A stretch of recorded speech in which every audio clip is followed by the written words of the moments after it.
everyone! Magluluto tayo ng ube maha blanca. Ito ang mga ingredients. 1 1/4 cup ng cornstarch. 1 cup water. Lang natin. Dissolve na yung cornstarch natin. Set aside muna natin to. 200 ml coconut milk. 1 cup evaporated milk. 195 grams na condensed milk. 2 tablespoons na ube powder. Halaya, 1/4 cup. Mix natin. Hindi pala po naka-on yung apoy natin, ha. Mix lang natin. Para magpungay yung ingredients. Lang natin. Napakasarap niya na. Magdadagdag tayo ng sugar. Depende po sa gusto nyong tamisa. Kaya nagdagdag ako ng 2 tablespoon na sugar. Dagdag pa ako ng 4 tablespoon na white sugar. Kasi gusto ko medyo matamis kasi maglalagay ako ng cheese. Depende po sa inyo, ha. Kung gusto nyo na hindi masyadong matamis, pwede na yung nilagyan ng sugar. Tuyin natin siya sa medium heat. Hintayin lang natin kumulo. Tulo na siya. Tulo lang natin. Mix lang natin. Hanggang 5 minutes yan. Hintayin pa natin mag 5 minutes.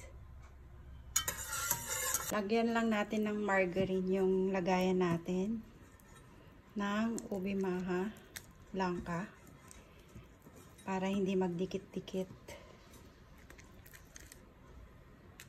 For 5 minutes guys, ito na siya. Ilagay na natin yung ating whole corn. Bali 1 cup to, ha. Inaanan natin yung apoy. Natin yung cornstarch, yung ginawa natin kanina. So, kailangan natin i-mix ulit kasi tumigas na siya. Heat na po ito, ha. So, ilalagay na natin yung cornstarch. Ayan.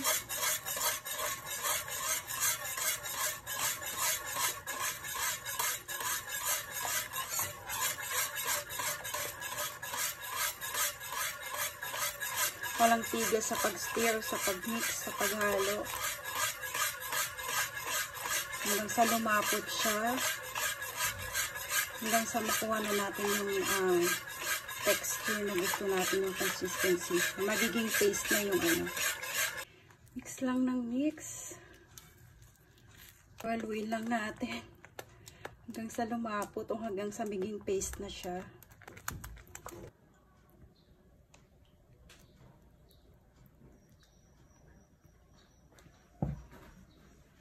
Yan, ilipat ko na siya guys.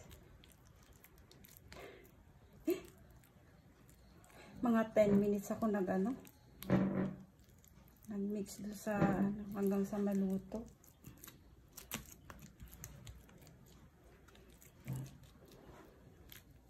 Maglagay lang tayo ng cheddar cheese guys. Karin ko lang siya.